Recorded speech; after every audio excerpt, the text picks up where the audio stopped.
Hey guys, Mosa here, and today I'm bringing you my 2024 NFL mock draft post Super Bowl. This will consist of all 32 first round picks, and I do have a few trades in there, and the rest of the draft will be posted on Instagram.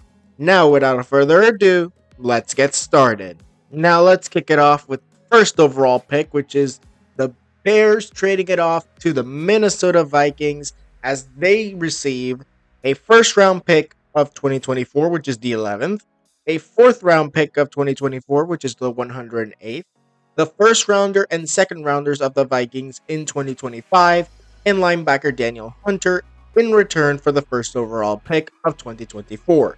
Now, I think this will happen this way because I, in fact, believe that Kirk Cousins' time in Minnesota is coming to an end. And Caleb Williams, under a rookie scale contract, would be a great asset for the Minnesota Vikings. And I think that will be what will happen here in the 2024 NFL Draft. Now, with the second overall pick, the Washington Commanders select Drake May, quarterback out of North Carolina. And I think this is going to be a good pick. If they can't get Caleb Williams, Drake May is the best option for this team. New head coach, new offensive coordinator, I believe. I don't remember.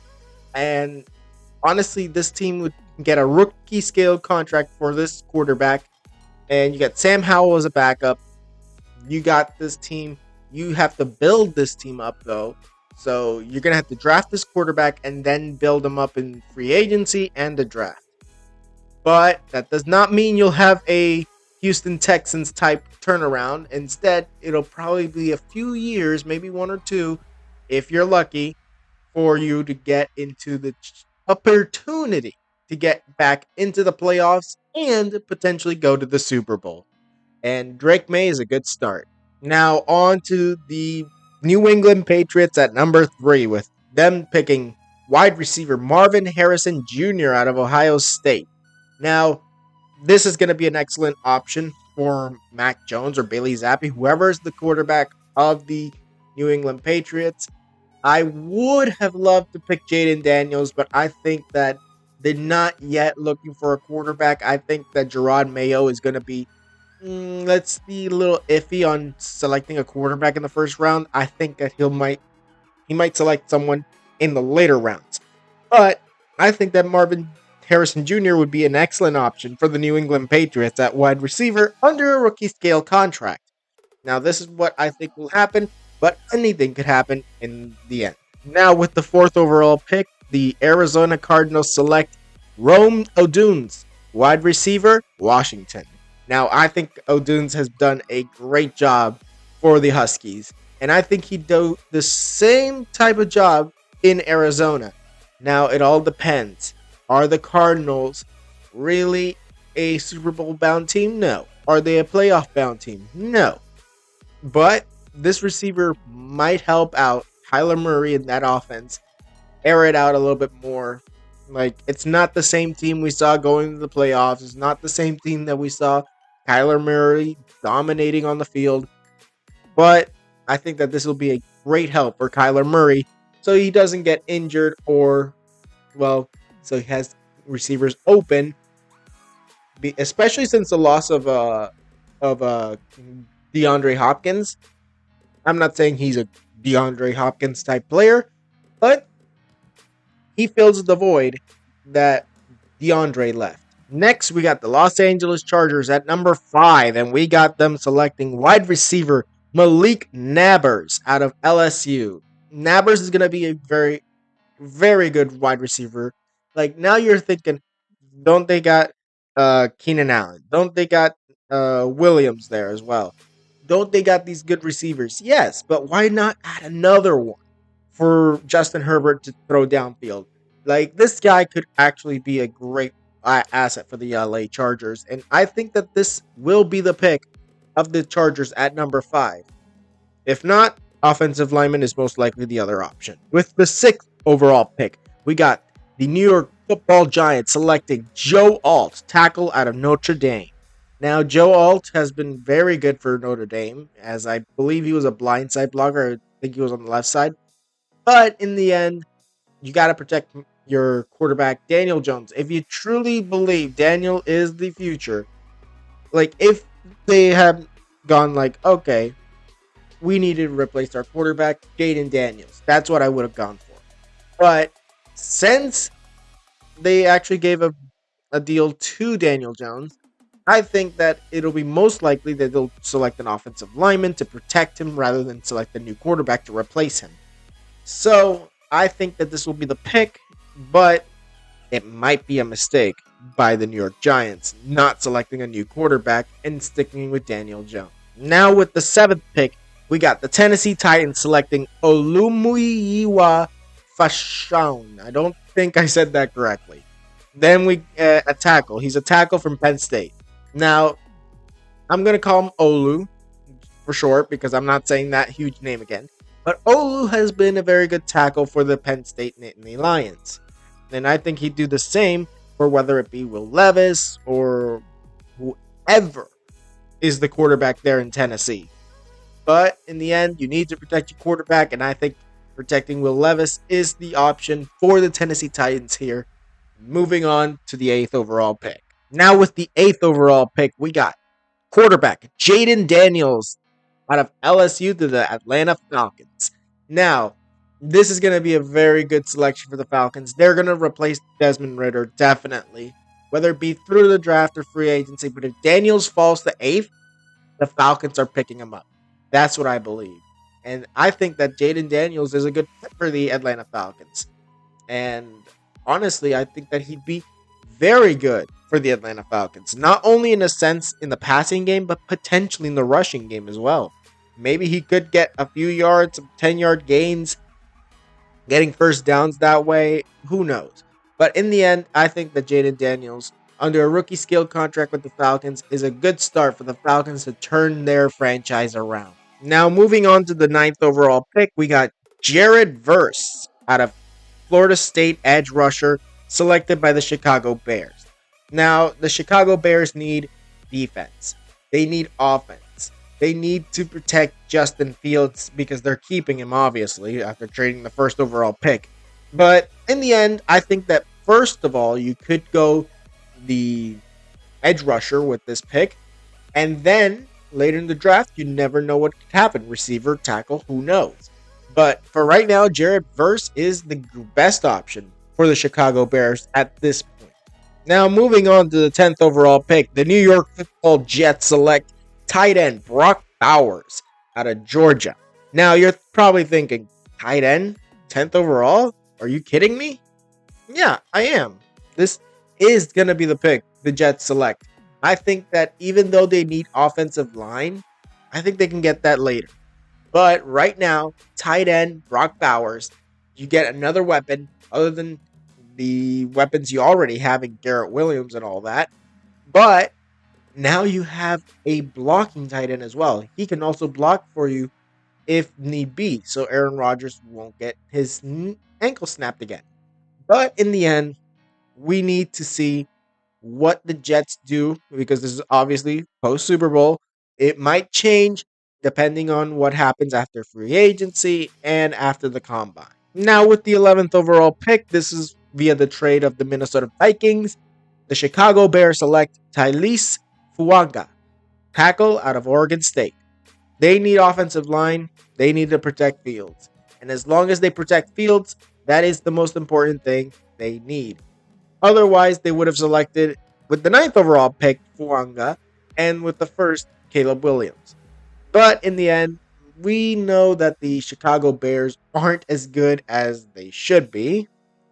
But I think they can be better if they just hit on this NFL draft.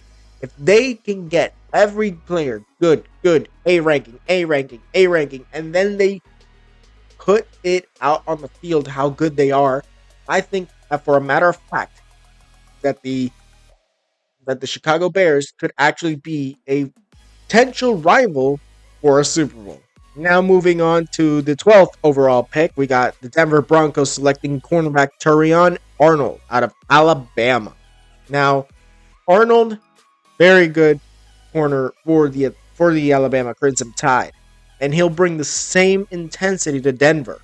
I think that you need to shut down some of those receivers. Obviously, not in Kansas City as they drop balls all day long, but you never know. But when it comes to LA, Keenan Allen, and you also got Williams there as well. You got Devontae Adams and all those other Raiders receivers. You get the receivers like Kadarius Tony, but I think he got released, so I'm not sure about that. But you got Sky Moore as well. You got all these good receivers. Maybe shut a few of them down. But for right now, I think that this will be the pick for the Denver Broncos. Now, moving on to the 13th overall pick, the Las Vegas Raiders selecting Nate Higgins, cornerback out of Clemson. This Clemson target has been outstanding for them. And I think he'll be outstanding for the Raiders. I think the Raiders need to work on their defense and a little bit of their offense, but for right now, defense is more important. In the end, defense does win championships. But in the end, I think that this is going to be a very good corner for the Las Vegas Raiders. And I think that they will need to do whatever it takes to take the win over the Kansas City Chiefs, Los Angeles Chargers, and Denver Broncos. They need a lot.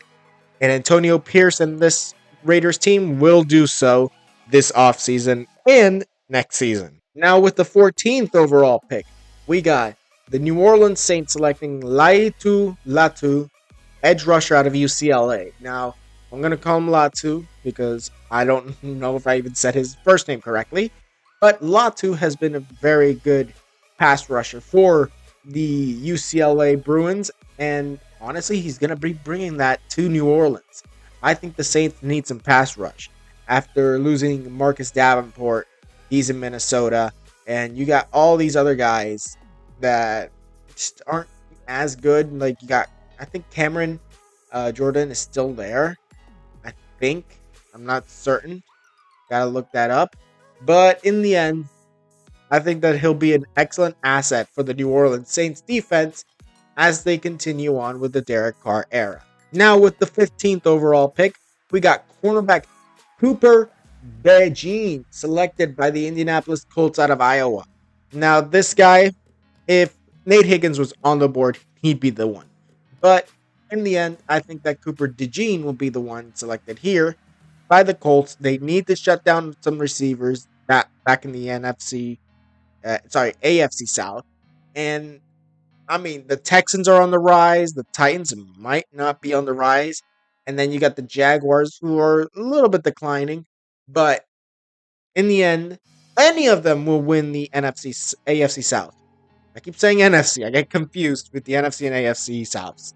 But any of those four teams can win it because that's just how it goes. Like, it comes down to the wire. 3 teams getting into the playoffs from the AFC South, and that's it. And getting the 4th seed or something like that. But in the end, I think that it'll be a good option for the Colts to select DeJean with the 15th overall pick. Now, I'm not completely sure about this pick. The 16th overall pick, the Seattle Seahawks select defensive lineman Zerzan Newton out of Illinois. Very good, outstanding run stopper, and also he's a very good quarterback defensive lineman when it comes to sacking the quarterback. But is he going to be what Seattle needs? Yes, Seattle needs to work on their defense, specifically their run defense and pass rush. But, I mean, they got to do a lot more, too. So, it's going to be a while for the Seahawks to get back on their feet. I mean, they went with a winning record without Russell Wilson. But, new head coach coming in, new offensive coordinator coming in. This is going to be an outstanding season for the Seattle Seahawks if they can hit on all their picks. Now on to the 17th overall pick of the 2024 NFL Draft. The Jacksonville Jaguars select J.C. Latham, tackle out of Alabama. They need to protect Trevor Lawrence, and that is going to be a very good option. Latham has been a very good tackle for Alabama, and I think that he'll do the same in Jacksonville. It really all depends on how the Jacksonville Jaguars are going to be doing on offense this next season, sorry.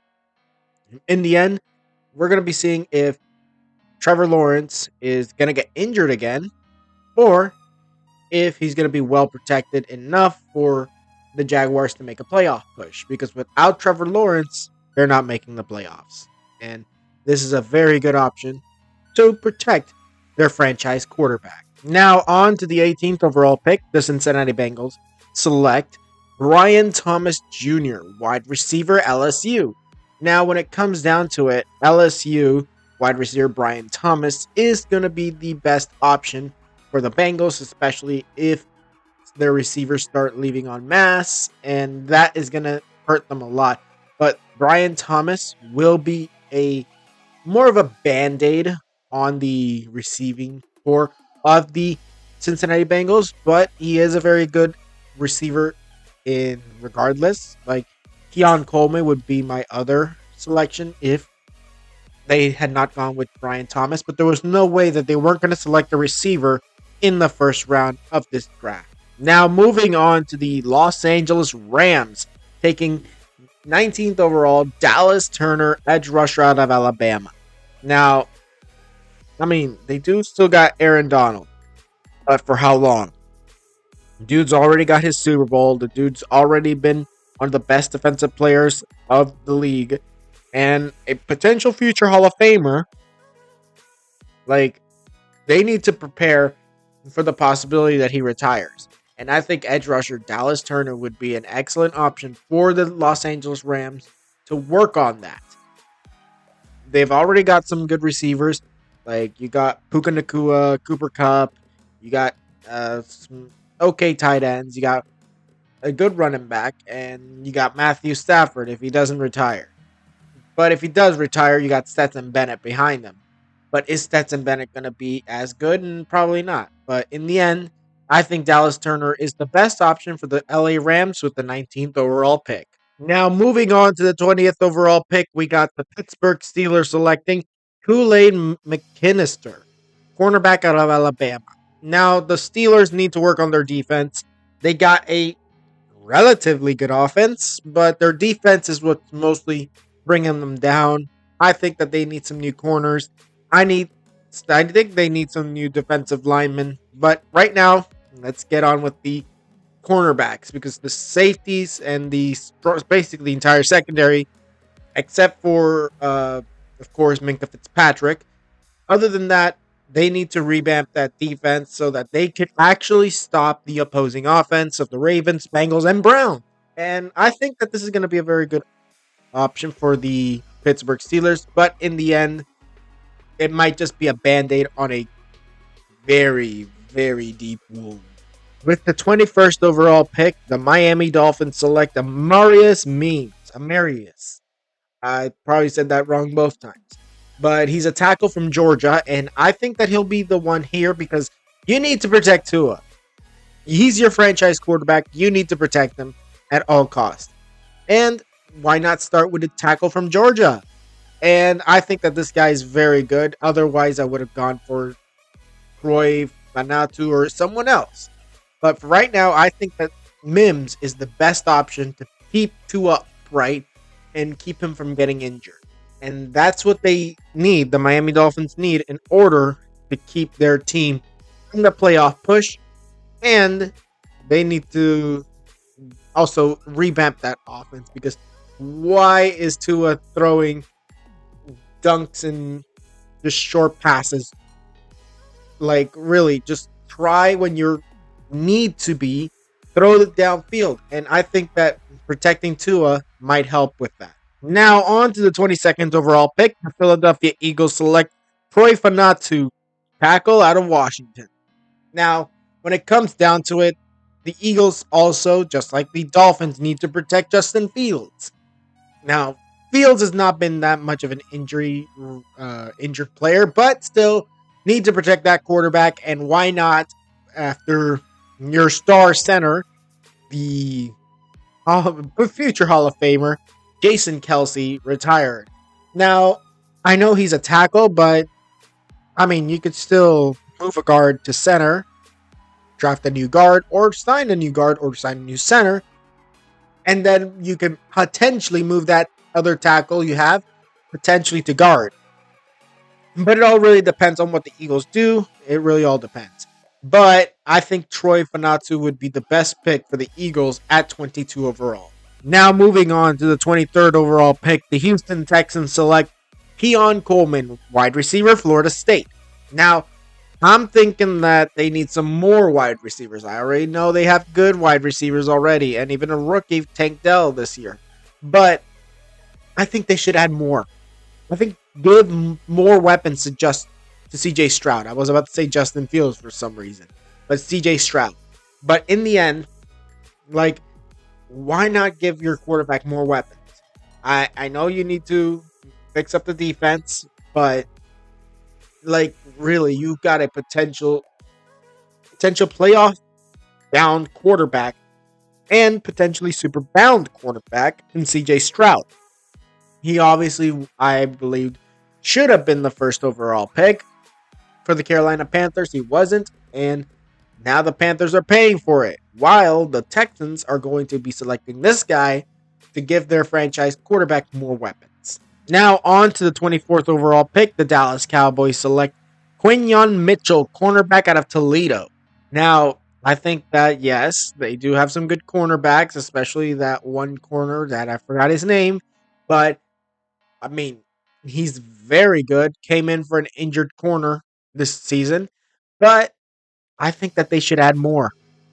Like, if your corners are getting injured left, right, and center, you should have more corners that are like right there waiting for their chance right behind them so that they can get a chance and then end up not only benefiting your team defensively, but potentially pushing for a Super Bowl. And I think that's what the Dallas Cowboys need to do with Quinyon Mitchell. Now, moving on to the 25th overall pick, Green Bay Packers select Tyler Guyton, tackle out of Oklahoma. Now, they need to protect Jordan Love. I've always said this. You need to protect your quarterback. And why not do it in the first round?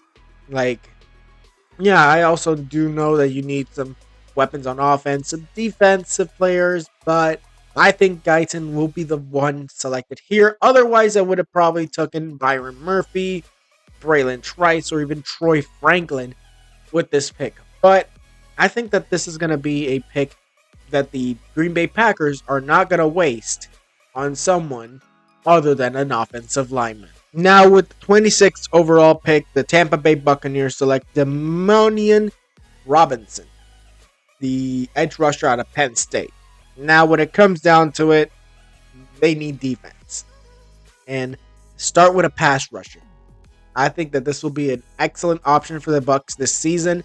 And you never know. Maybe he turns out to be one of the best defensive ends or linebackers or whatever you want to put him in Tampa Bay history. Obviously, that's a bold thing to say, but you never know. Things could happen. But Robinson here, I think that he could actually do it. I think he could actually go on and be the top guy for the Buccaneers this upcoming season as a pass rusher. But I could be wrong, like anyone is, because humans are never right. Or at least mostly never right. Now, moving on to the 27th overall pick, the Arizona Cardinals select Ennis Rakestraw Jr., cornerback out of Missouri. Now, I think that this is going to be an excellent option for the Cardinals. When it comes down to it, they need new defense. They need to get Kyler Murray to, well, not have to be the one saving the game. So I think that this is going to be a good option. You got Buda Baker. Get ready because this is going to be an insane ride for the Arizona Cardinals this season. And Ennis would most likely be one of the top corners in the NFC West.